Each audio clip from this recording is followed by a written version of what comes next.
of the Nevada Faculty Alliance. This is our forum for candidates for the Board of Regents in Regent District 6, which is Henderson and Southern Clark County. I will be moderating today along with Molly Apple from our chapter at Nevada State College.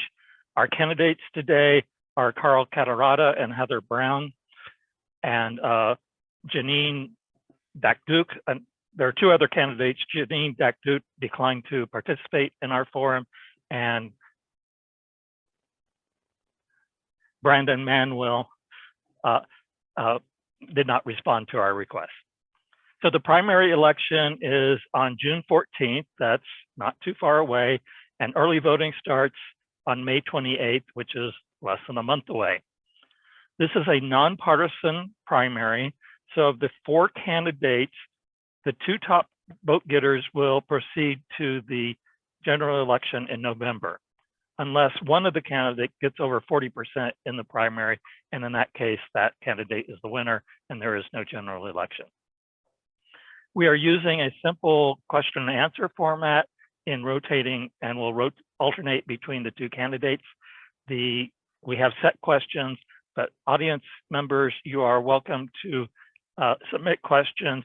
Do that in the chat to me, actually, to Kent. And I will be monitoring the audience questions.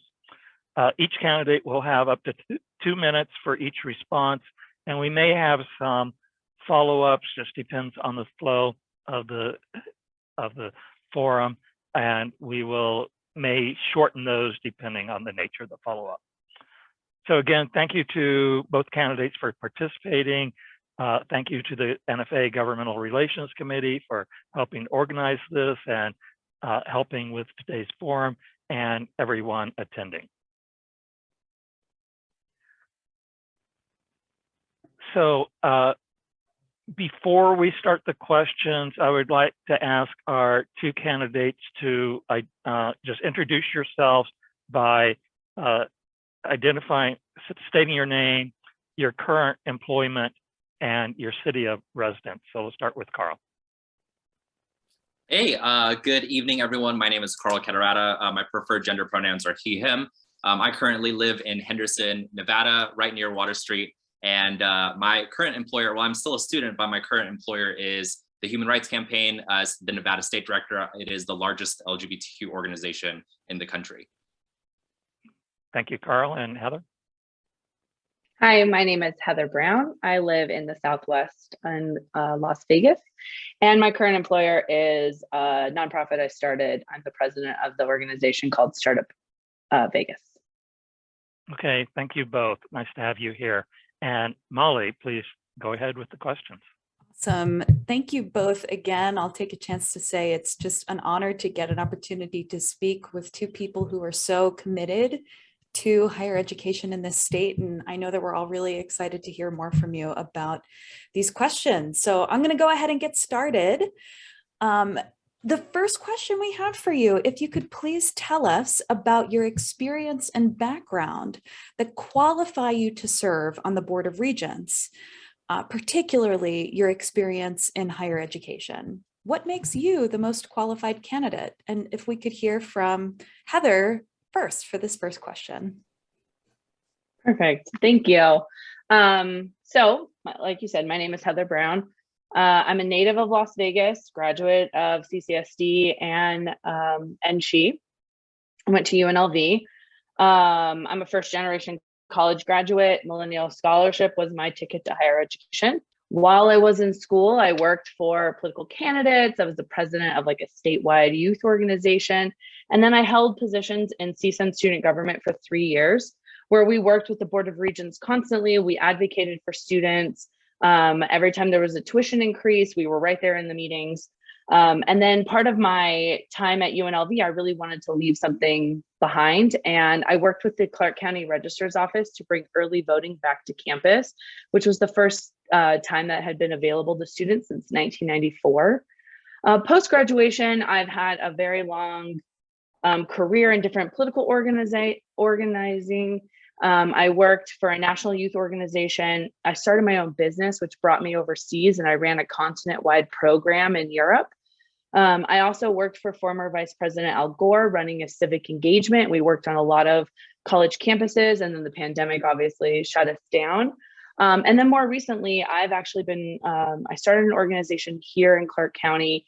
It's called Startup Vegas, and we're building out the tech startup ecosystem here in Southern Nevada. We focus on economic diversification, workforce development, and community building. And one of the things we're doing is actually working with college deans to make sure that they're, specifically the engineering department, to make sure that students are prepared and ready and with real life experience, they don't actually leave the state. So it's something that I'm really proud of that I'm working on right now.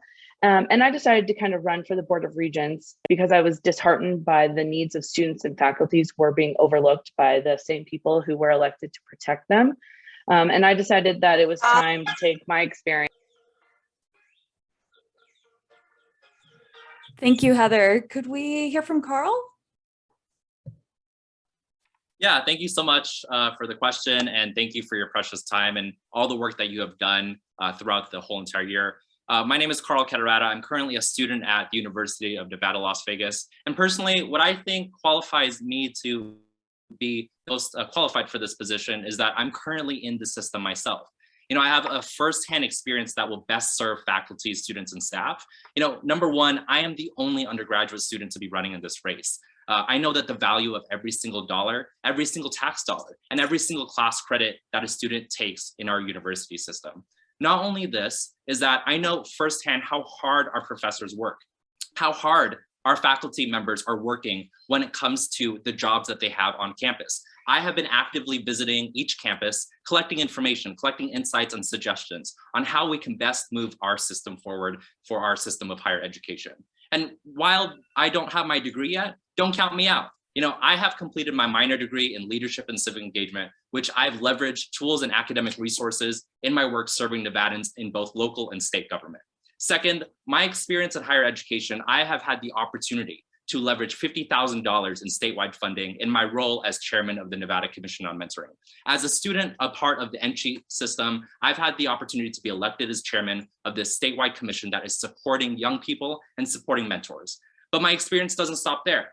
Throughout my time in NFA, I've worked for a former US president, former President Obama, worked for local government, worked in the United States Congress, and also served benefits and aid to many Nevadans across our state. You can say my experience is non-traditional and well-rounded, and I'm making sure that I'm ensuring that I'm doing my part to prepare, ready, and assist Nevadans and students for what is ahead. Because I want to make sure that I focus my efforts on getting Nevadans the benefits that they need, our students, faculty, and staff, the resources they need. And that's 2 minutes. Fantastic. Thank you, Carl. Let's dive into the next question. And we're actually going to come back to you, Carl, for this one. What are your top priorities for NFA and the Board of Regents? Thank you so much, Molly. And I'm making sure that I'm timing this so I'm respectful of time for everyone here today. One of my priorities, my campaign is very laser focused on affordability and accessibility for Nevada students. As a student myself, I also have an additional emphasis on governance, as I currently have had the opportunity to serve in state government and also serve across local and federal government. So in terms of accessibility, I'm going to be a stern advocate for system services for students in hard to reach areas. Specifically in the enterprise area, I'll be a vocal advocate for health and mental health resources for both students and faculty on campus. We need to invest better into these services because it helps with the quality of life and it assists with a student's journey in their academic career. Accessibility also means that we support those in diverse populations. Think about our veterans, our students with disabilities, non-traditional students, part-time students, and lifelong students. We need to be smart about the way that we are funding programs across our system of higher ed, and I will work with the next chancellor and the next system administrators to make sure NFA is accessible for the communities that we serve. Let's go to affordability. Don't get me wrong, Nevada is leading the way when it comes to making sure that students are able to get to college. But we need to be better at preparing them for graduation, preparing them with scholarships, preparing them with funding and the resources that they need. And the last thing, because I know we have 2 minutes, is good governance. I will make sure that I'm a careful steward of taxpayer dollars. I'll be working with the Nevada Faculty Alliance. And not only that, I already have the existing relationships with the governor and with our state legislature to move our system of higher education forward. So I want to make sure that we all win and we all collectively band together to make Nevada's residents proud about a system that has lost trust with Nevada residents. So those are my three things: accessibility, affordability, and good governance. And I hope that I can work with all of you when it comes to these priorities moving forward. Thank you, Carl. Heather, could we hear from you on this question? Yeah, absolutely. My three focuses would be obviously making sure that students, faculty, and staff know that they have a voice in this overall process. Graduation preparedness was something that, look, I graduated in 2008, which is arguably one of the tougher years to graduate higher ed. And I don't think that we have, I don't think that my experience is unique.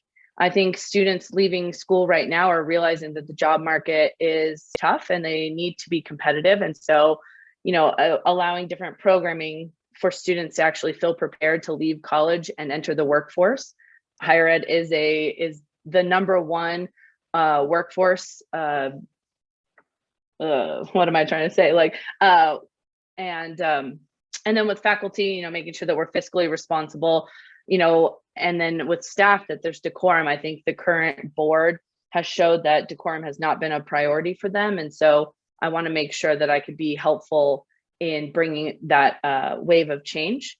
Second focus would be budget. I've looked over 10 years of budgets for NSHE and what the legislature puts out versus what NSHE ends up with. There is wasteful spending all over the place. And I'd like to be someone who advocates for, better fiscal responsibility. And the last thing is I want to empower the institutions to advocate for themselves. We hire these lobbyist groups, we hire these presidents, and yet we've kind of held them back in being able to advocate for what's right for their institutions. And I want to be able to kind of, work with them, have a unified message when it comes to the budget at the legislature, but then allowing the institutions to actually advocate for themselves.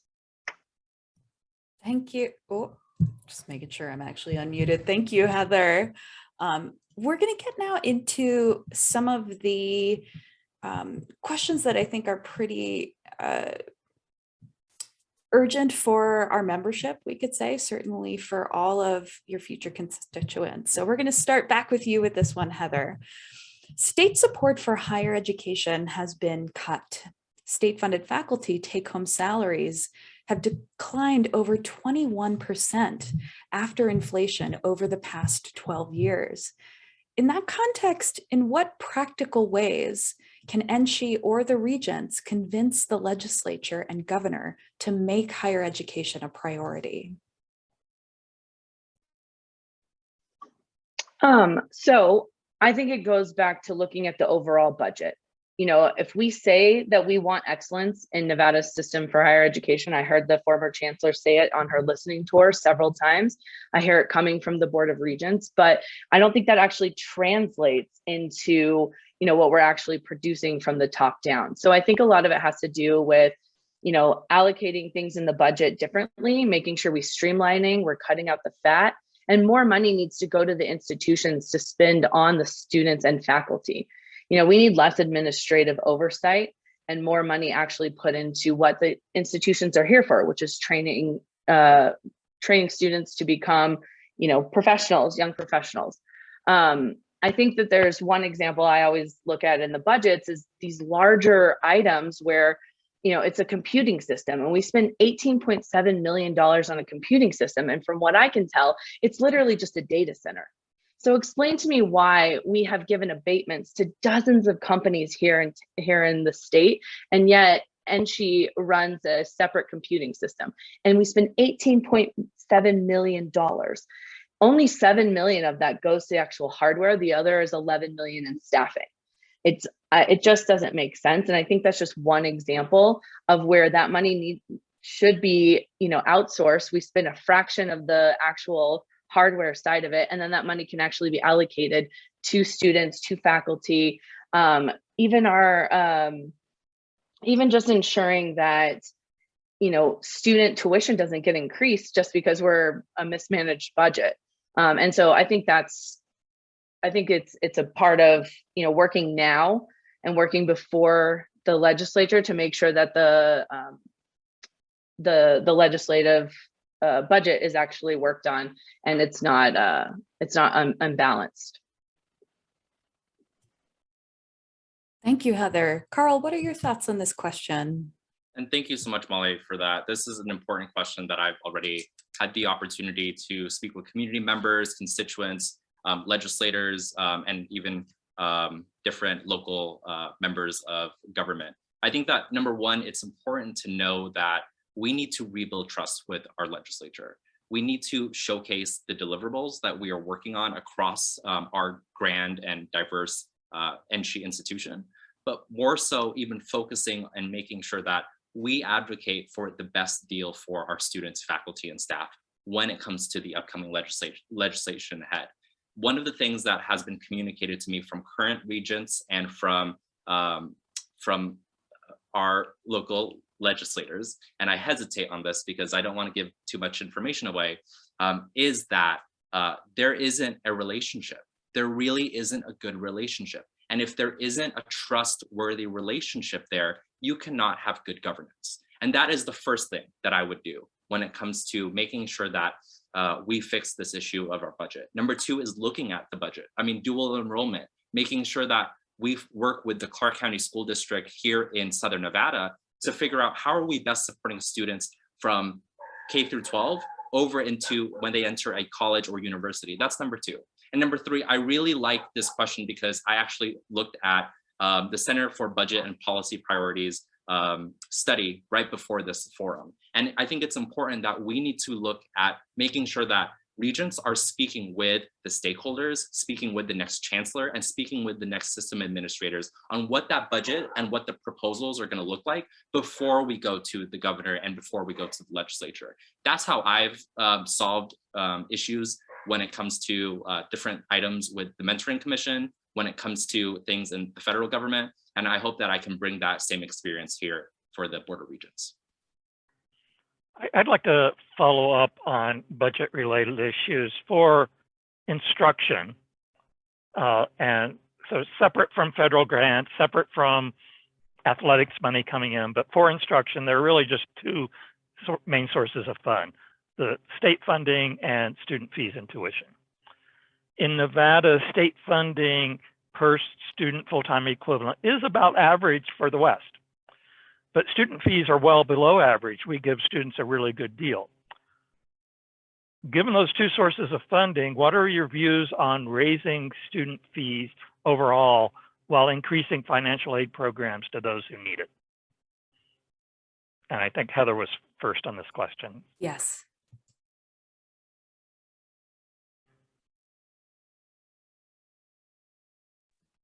Sorry, it wouldn't let me unmute. I'm always very hesitant to raise student fees without looking at the broader budget and without, I remember as a student, my tuition was raised every single year I was in school, and I didn't think the value of my education was changing from year to year.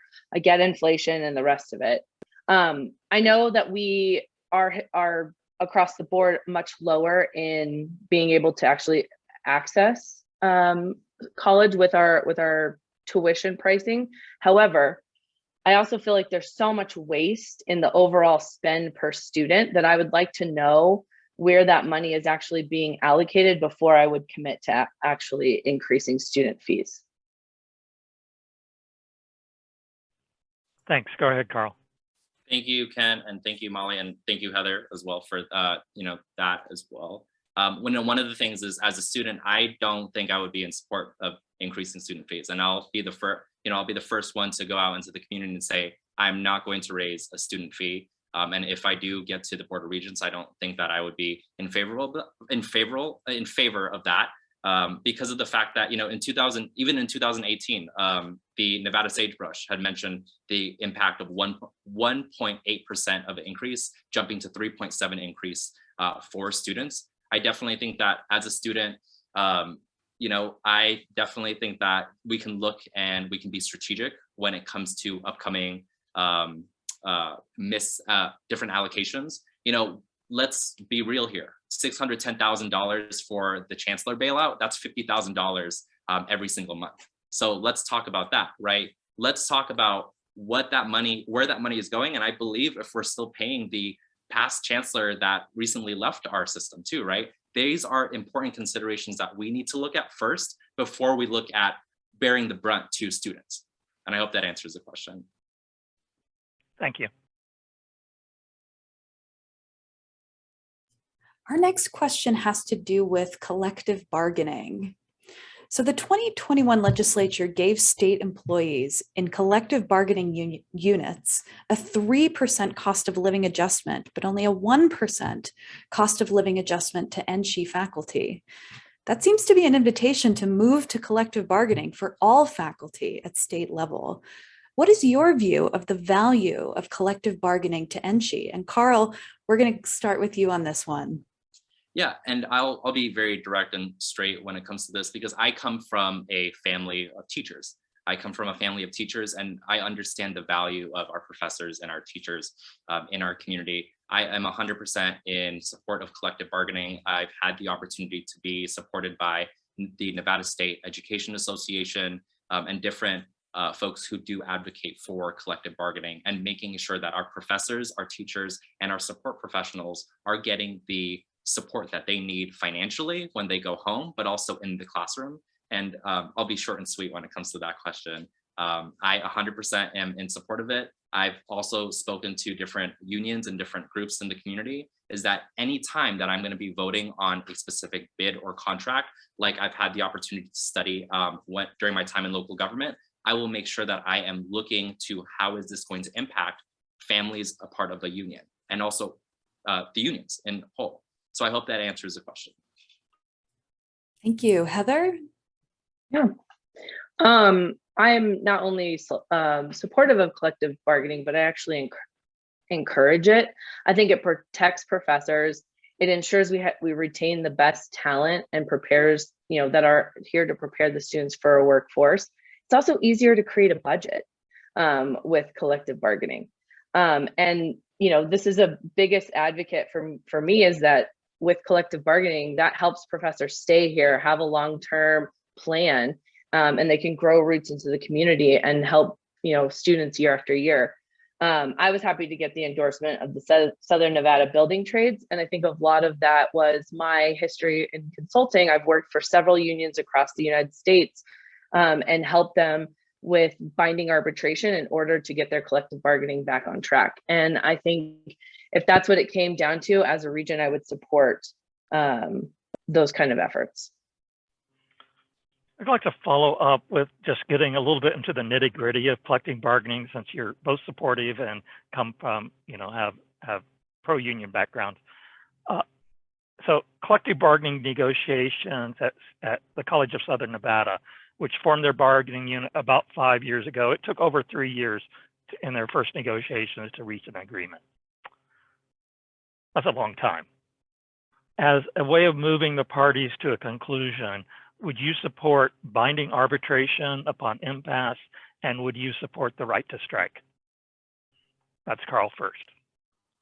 Yeah, I would support both of those items because of the fact that I have been a volunteer with many different unions in Southern. I know I'm young, but I do have the opportunity, and I've had the experience through my degree, in my leadership and civic engagement degree. I've worked with many unions like the SEIU, the Service Employees International Union, the Culinary Union, many different unions who have actually hosted a strike vote at the University of Nevada, Las Vegas, at UNLV. I've had the opportunity to work their strike vote, and I think it brings the power, right? It brings the power. It further empowers amazing groups like the Nevada Faculty Alliance to say, hey, our vote and our influence matters, and you must listen to us when it comes to these important considerations for our budget and also for our well-being and livelihood. So as somebody who has, not only do I come from a family of unions, I've also had the opportunity to work and see it firsthand out on the street, and both inside the classroom and in the workplace. And I would be in support of both of those. So thank you, Ken. Okay, thank you. Heather, on binding arbitration and the right to strike. Yeah, I would also be in support of both of those things. I mean, look, I understand the argument of striking on both sides. It hurts the students. It slows down progress. However, if there isn't a right to strike, then an argument and demanding change and wanting to get binding arbitration to have that conversation doesn't have a backbone unless you can actually do something about it. So I'm definitely supportive of both. Thank you. Thank you both. Our next question has to do with the role of oversight in the Board of Regents. So most candidates have told us that the regents should hire good chancellors and presidents and let them run the institutions without micromanaging from the regents. But the Board of Regents tends to only get rosy public reports. As a regent, how will you monitor how the chancellor and presidents are performing their jobs? Heather, we're going to start with you on this one. I think that's a great question. So I know in 2005, we changed the structure where the chancellor oversaw all the presidents. I actually see it as something a little different. I think that they should be equal, and then the chancellor is seen as the one that reports out. And I think that's how you build the relationship, is you let people be on equal footing. You open the door, you ask them, you ask the presidents who are supposed to be representing their institutions. They also have president's councils, right? So I think it's the most important thing is empowering the president's council and asking the presidents to actually listen to what their institution wants, having them report back to the chancellor, and then collectively the board then takes kind of like a temperature of all of the institutions. And I think that's the only way that you actually hold people accountable is if you actually know what they want and give them the floor. Thank you. Carl, can we hear from you on this one? Absolutely. Thank you, Molly. Number one, and I'm always going to be big about this when it comes to oversight and accountability, is relationships and having a relationship with a person or with an entity. One of the things that I would do when it comes to the Board of Regents is that I would make sure that on day one, I would set up a meeting with, whoever the next chancellor would be, and the system administrators and the bureaucrats who are making the decisions behind the closed doors. That's number one. Number two, and I've already met with them. I've already had the opportunity to meet with the UNLV president and the many different presidents of the other institutions as a candidate, because I want to hear from them directly about how I can be a better advocate for them. Advocacy has been a big thing in my young life, and I hope to be a good advocate for them on the Board of Regents, because if they need assistance and they need requests, I want to make sure that I'm advocating for them in the accessibility and the ability that I have in my influence as a regent. That would be number two. And number three is that I would make sure that I'm working collaboratively with the chancellor, with the system presidents, with the bureaucrats of the system. And I've done it before. I've had the opportunity to work with the superintendent of public instruction in Nevada when she and I disagreed. She put up Senate Bill 76 to abolish the mentoring commission. And that is when I had a relationship, and I spoken with her and I talked to her about, these are the impacts that this is going to have to mentors and mentees across the state of Nevada, especially in our college and universities. She overchanged that. The bill died, and now we have $50,000 back into the mentoring commission, giving to small businesses, mentoring organizations, and to mentors. So that's how I would do it. I would build relationships and deliver results as a regent. Thank you, Carl and Heather. So our next question is on academic freedom and tenure. So the NSHE Code affirms the importance of academic freedom and tenure. Please explain your understanding of academic freedom and tenure in higher education. What is the value of academic freedom and tenure for a system of higher education? And Carl, we're going to ask you to speak first on this one. I love this question because of the fact that I've had the opportunity to organize and to bring together both faculty, professors, and students on the campus, on the university campus that I'm at, from when it came to hot topic issues like making sure that folks are not being deported during the time of their bachelor's degree, to all the way when it comes to mask and vaccine mandate. Thank you to the Nevada Faculty Alliance for the 4,000 members you have brought for that specific petition, all the way to campus safety when it comes to weapons on campus, and making sure that hearing the voices of our powerful students and faculty. So when it comes to academic freedom, I'm 100% in agreement with it. To me, I believe it allows us to have a sense of learning. It allows us to be able to learn in the classroom, but that doesn't mean that we also have the freedom from consequences, right? The freedom from consequences and the freedom from accountability, right?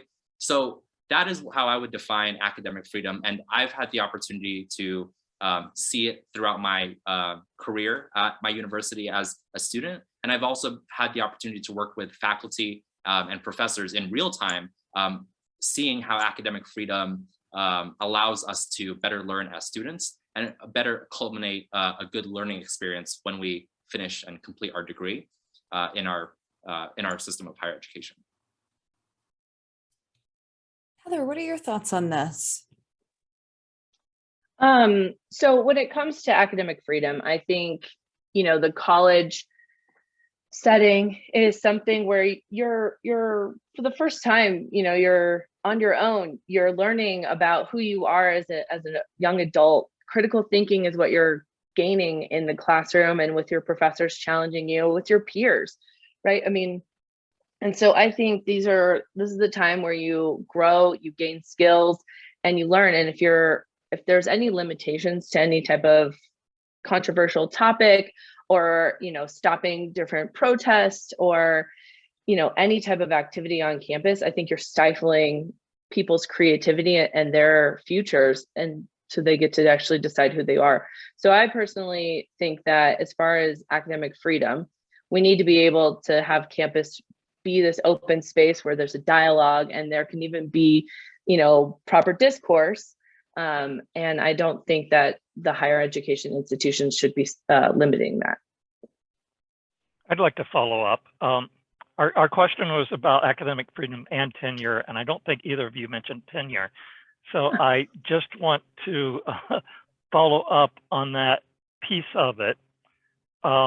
We see, and we've sent you the 1940 AAUP and AACU statement on the principles of academic freedom and tenure. We certainly see tenure as one means of protecting academic freedom. But my question has to do, there's in many states and even at the Board of Regents recently, the idea of post-tenure review has been brought up. And I wonder if you have make just a few words on your thoughts on tenure and post-tenure review. And this is a big topic. If you just say you need to learn more about it, that's fine, but I'd like to get your reactions. And Carl is first. Yeah, thank you so much, Kent. I definitely want to learn more about this topic just because of the fact that, if this is a specific policy that is being implemented with the next chancellor and also with the Board of Regents, again, because I'm a collaborator, I'm not stubborn in my views, I would work with the Nevada Faculty Alliance on what is best for faculty and for professors.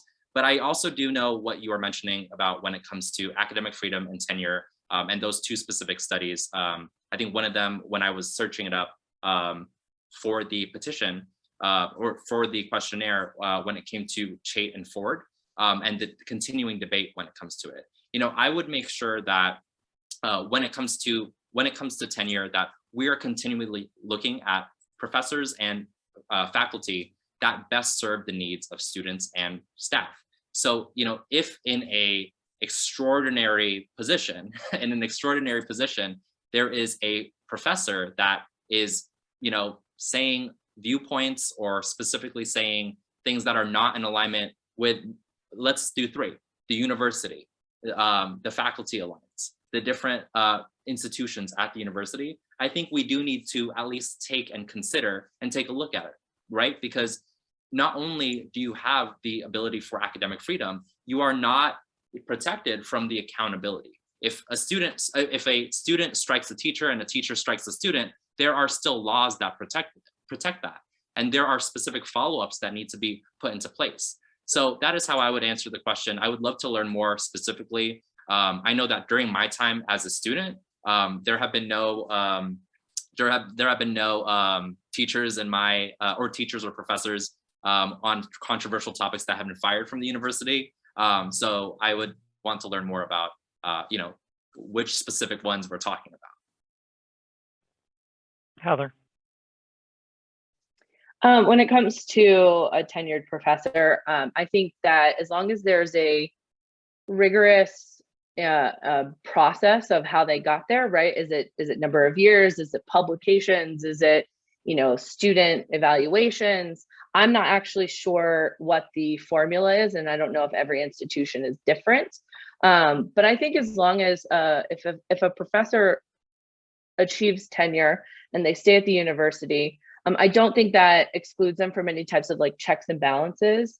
I think that's what you were originally alluding to with the academic freedoms, right? They've received tenure, they've been dedicated to this institution, they're a good professor, but if they were to step out and, possibly, I don't even know what a good example would be, but I do think there needs to be some type of checks and balances. And I don't know if the Nevada Faculty Alliance has any type of thoughts on this, but I would actually be open to sitting down and learning more because it's not something that I'm familiar with.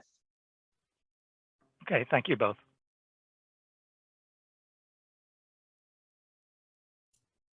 All right, getting back to my list here. Okay, so Heather, we're going to start with you on this next question, and it's about the specifics of District 6. So District 6 includes Nevada State College, which has rapidly growing enrollment. Students from District 6 also frequently attend UNLV, which has currently flat enrollments, and the College of Southern Nevada, where enrollments have dropped significantly during the pandemic. These changes will affect state funding through the weighted student credit hour formula. As a regent, how would you prioritize the different needs of the various institutions in this district in NSHE? Heather. So going back to the budget, I know that there is formulas that they've created over the years, and we've landed on this particular one, but I am actually interested in the additional line items that get put into for certain institutions. And I don't really see that happening on a lot of Southern institutions. And so if I was a regent, I would actually want to evaluate if these line items that were allocated for institutions like UNR, if they fit criteria to make it balanced and like help CSN, for instance, actually increase their enrollment. I also think, as far as money allocation, I'm on a gold ribbon committee that's trying to help bring the Northwest campus for CSN. They broke ground in 2006 and it still doesn't have a campus. It's still a dirt lot. They've had to replace the sign 3 times.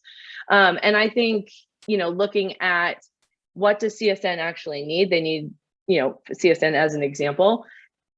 If they had a campus that was in the Northwest and it didn't take someone 25 minutes to drive to the Charleston campus, would that help with, I know personally certain people moved to the Northwest thinking that there'd be a campus there when their kids graduated, and it just never showed up. So I think for me, working with the budget and making sure that if there are line items that add benefit and it's not just this regular credit, then that is what will need to happen in order to actually give each institution the correct amount of money needed to be successful. Carl, what are your thoughts here? Thank you, Molly. When it comes to this specific question, I love this question because of the fact that I've had the opportunity to meet with already faculty and students from Nevada State College, CSN Henderson, and also UNLV, of course. I do want to correct the question, though, because of the redistricting process. Nevada State College is in, I believe, District 12 with Miss Regent Amy Calvajo. So I just wanted to mention that because I want to be, I want to be inclusive and let constituents know who their regent is.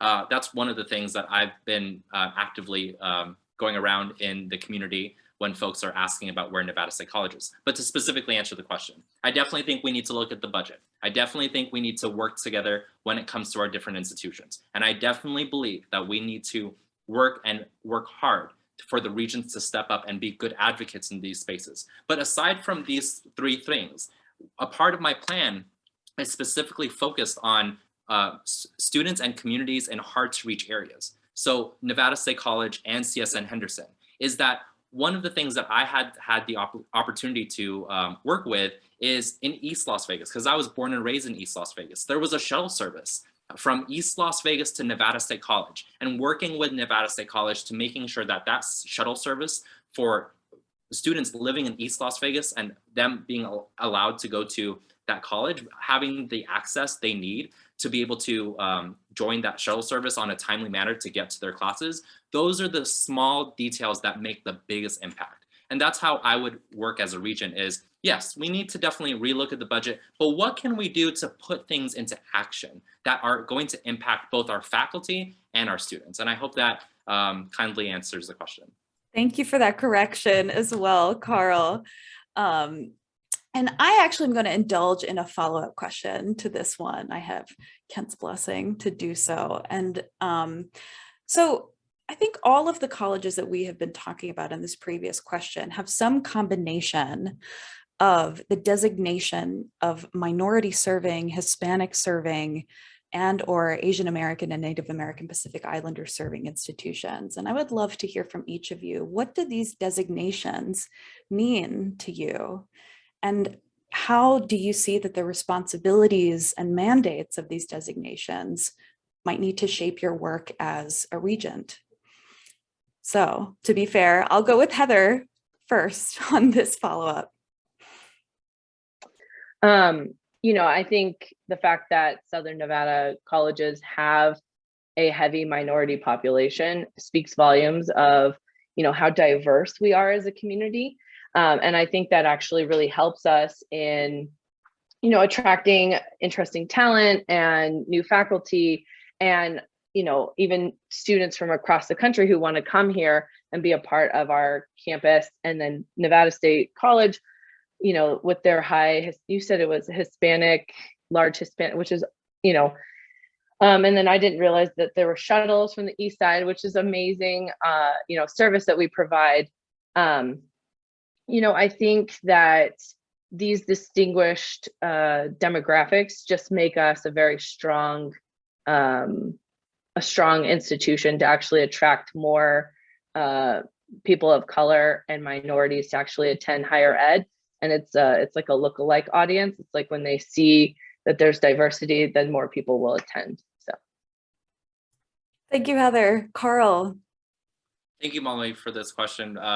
During my sophomore and freshman year at the University of Nevada, Las Vegas, I've been very, very intentional and strategic when it comes to fulfilling the deliverables of what an MSI and an NFA type of institution looks like, both at Nevada State College and at UNLV. I know that when it comes to minority serving institutions, you know, the Department of Interior and the Department of Education both focus on the volunteer work, the different grassroots and grants and contracts and the hiring for the universities and colleges that fall within their purview. So one of the things that I would do to continually advocate and increase is that there have been programs like the NFA program that serve Asian American, Pacific Islander, Native Hawaiian students that have had specific revenues cut, some specific outreaches cut. And when it comes to these specific programs, I think it's important for us as leaders to step up and, again, as I mentioned earlier, be good advocates. You know, I know that the regents have not been asking the questions when it comes to what are we doing to serve our AAPI community, our LGBTQ community. I'm very much aware because I listen into these meetings. When I worked at City Hall, these meetings also have briefings that are provided to me. And these are important considerations that we need to take. And as a regent, I would be a good advocate for that. And I would work with the Nevada Faculty Alliance to identify what needs to be changed and what needs to be acted upon. Thank you so much. I really appreciate both of your comments on that. So we're going to move to the last two formal questions, and then we will move to any remaining questions from the audience and our closing statements. Thank you both so much. So Carl, this next one is going to go for you first. Colleges and universities within NSHE have a tradition of shared governance. Please discuss your view on the faculty role in shared governance processes for the Board of Regents. Specifically, what decisions should be left to the faculty versus policy set by the board? Absolutely love this question, and I'm smiling because of the fact that this has been my life's work as a young public servant working in Nevada, is making sure that good governance and collaboration are important considerations to make good decisions for the constituents that we serve, in this case for faculty and students. To specifically answer the question when it comes to what needs to be reserved for faculty, what needs to be reserved for the Board of Regents. These are my ideas, and feel free, again, I'm a collaborator, so please let me know, and Kent, you can do a follow-up, is that, some of the things that the Board of Regents needs to focus on is that how are we showing up when it comes to the K through 12 partners and to the Board of Regents and our university and college folks, right? Things like the TRIO program, things like, again, the NFA program. These are different items that we need to consider at the Board of Regents.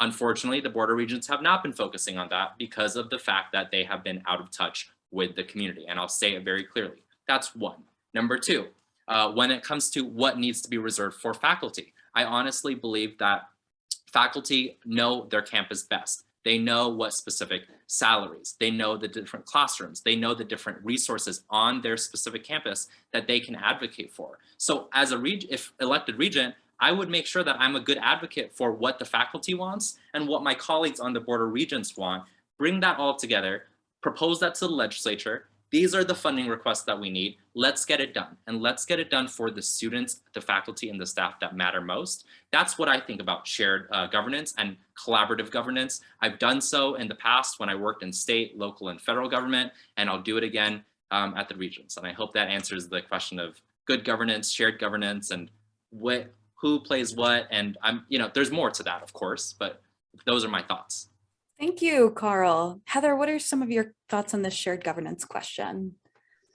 Yeah, I think it goes back. I kind of touched on this a little bit earlier, President's Council, Cabinet, whatever they call it. I think there needs to be more focus on the faculty and having an input on how things are run at the institution. I think they should focus on academic affairs, curriculum, programs.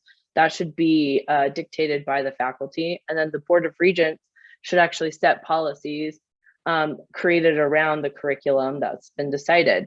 I know that there's been a bit of a breakdown with the Board of Regents and communication through this. And I think the pandemic was a really good example of this type of policy change where the faculty and students weren't consulted and admin kind of unilaterally made decisions.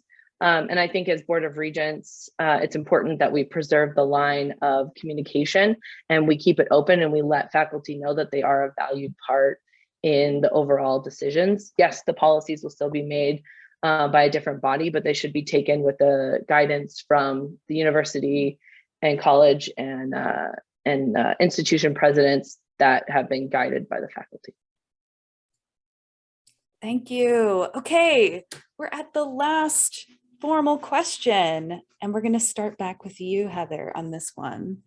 So ballot question 1 to remove the Board of Regents from the Constitution almost passed in 2020 and is likely to go to the voters again in 2024. If there were no constitutional or statutory limitations, what changes to NSHE governance or structure would you support and why? So I definitely understand ballot question 1. And as a private citizen, I voted to remove the Board of Regents from the Constitution. Unfortunately, it did fail. And I know the legislature is interested in picking it back up. And hopefully it'll be back to the, the voters in 2024. In the meantime, I think that, bringing decorum and ethics and stability to the regents, possibly looking at shrinking the size of the board. And then again, if in 2024, if it is voted on by the public, I think it has to go on the ballot twice. If at the end of this it is passed, I will support exactly what the voters want. Thanks, Heather. Carl, what are your thoughts? Yeah, and thank you, Molly, for this is a very important question that I get when I'm speaking to stakeholders and speaking to constituents and also students. I had a person that I had the opportunity to talk with, and they were just like, oh, you know, weren't we supposed to abolish you all? And then they hung up the phone. And I was like, thank you so much. You know, I had the opportunity to text with them because they are an involved person in the Nevada community. But I 100% support the abolishment or the change of the Board of Regents. I believe that, you know, that is not going to change my 6-year term as a regent, because I'm still going to be working with the Nevada Faculty Alliance. I'm going to be working with partners. I'm going to be making sure that if the partners on the board are appointed, if it's a hybrid board, if it's elected, let's get it done and let's move forward so that we can best increase graduation rates, best support our faculty and students, and look to what actually matters, right? This is a distraction. This specific thing is a distraction because of the fact that there has been poor governance and a lack of accountability. So we really need to focus on what needs to be delivered for students. You ask any student at Nevada State College, UNLV, or CSN, if about this specific question, they'll, at the back of their mind, they're actually thinking about what they need to do for dinner, what they need to do for family, what they need to do when it comes to their class, and making sure that they get an A in their class. And that's the type of regent I would be. So I would be fully in support of it, but I would be also laser focused on what actually truly matters. I'd like to follow up, and I'll make 2 small corrections. One, if the constitutional amendment is passed by the next legislature, it only needs to go to the voters once. That's the petition route. Constitutional amendments go to the voters twice, but this would go to the voters once. And secondly, it would certainly be possible for the legislature, with if question 1 or the equivalent of question 1 goes through, to change the structure of the Board of Regents and immediately end the terms of the current regents. So that is within their power. That would be certainly within their power to do. But my question is, some of the advocates for question 1 have proposed different structural changes, either to separate the community colleges into a separate system or to have separate boards of trustees for each institution. What's your thoughts about that? And we'll go to Heather first.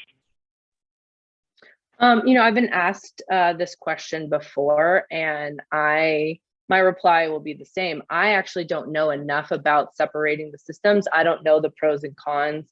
I don't know what it would look like to actually have 2 different governance in the state. And I actually haven't been able to speak to anybody who has expertise in this. So I will put this out to you, Kent, and your team. If you do know someone, I actually am very interested in learning a little bit more information about this. Thank you, Carl. Thank you. And, you know, I would be a part of the, you know, again, as a collaborator, I would be a part of the folks who would want to listen and see what, you know, the powers that be, right? The governor, the legislature, and the different voters across the community think about breaking those up. Because as somebody who has worked in public service, I've worked under a mayor and a city council and also a city manager. Does that mean that we would need to, and I'm with you, Kent, thinking about this theoretically and practically, does that mean we also need to get tax dollars for another chancellor and then for system administrators for that specific system? Do we need to also focus on, you know, when we split those things up, is that, you know, do we need to also focus on the different funding formulas as well? These are important considerations that at this time, I'm not currently not privy to talking about, but I'm 100% on board with learning more about it. But here's my thing, is that along with all of the different shiftings of if we can, you know, break them up into different districts, I honestly believe is that if we elect good people to the Board of Regents, we can get things done together, and we are able to make sure that we are serving in the best interest of students, faculty, and staff. I don't think in the past 12 years that has been that has been a success. So I look forward to hopefully changing that. Thank you. I think we have time for one audience question and then closing statements. So I'll ask this question. There's been big pushes from the legislature. There's the AB 450 committee that's around this, which is about workforce development, particularly at the community colleges. And what people mean by when they say workforce development is usually career and technical education. But of course, the missions of all the two universities, the community colleges and Nevada State College, are more than just, although career and technical education is very important, of course, it goes beyond that. So the question from the audience member is, how do you plan to support faculty whose main work is in creating scholars in Nevada?